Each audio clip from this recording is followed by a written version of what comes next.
দর্শক, কিছুক্ষণ আগের খবর, সাবেক সচিব আবু আলম মোহাম্মদ শহীদ খানকে গ্রেপ্তার করেছে পুলিশ।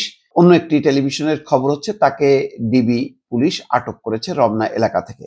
শাহবাগ থানার মামলা। কি মামলা তা বিস্তারিত জানা যায়নি। তিনি টকশোতে খুবই একজন পরিচিত মুখ এবং স্বাধীনভাবে বক্তব্য রাখেন। সেই বক্তব্যে সরকারের বিপক্ষে যাচ্ছে, সরকারের সপক্ষে যাচ্ছে, আওয়ামী লীগের পক্ষে যাচ্ছে, বিপক্ষে যাচ্ছে, নানাভাবে তিনি স্বাধীনভাবেই মত প্রকাশ করছিলেন এবং যথেষ্ট পরিমাণ তিনি জনপ্রিয়। এখন টকশোতে কথা বলার কারণে নাকি অন্য কোনো মামলা আছে, যেহেতু তিনি সচিব ছিলেন আওয়ামী লীগ সরকারের আমলে, সর্বশেষ তিনি স্থানীয় সরকার সচিব ছিলেন, তারপরে তিনি অবসরে যান।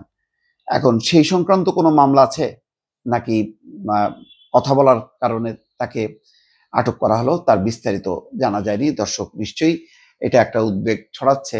স্বাধীনভাবে যারা টেলিভিশনে সাম্প্রতিক সময় খুব হাতে গোনা কয়েকজনই কথা বলেন, তো সেই কথা বলার কারণে যদি আবু আলম মোহাম্মদ শহীদ খানকে আটক করা হয়, তাহলে এটি স্বাধীন মত প্রকাশ বা যারা গণমাধ্যমে স্বাধীনভাবে কথা বলতো তাদের জন্য একটা চাপ এবং হুমকি। আর অন্য যদি মামলা থাকে দুর্নীতি সংক্রান্ত, সেটা ভিন্ন বিষয়। তবে যেহেতু এখনো বিস্তারিতভাবে কিছু জানা যায়নি, ফলে এটার কোনো সমীকরণ টানা যাচ্ছে না। দর্শক।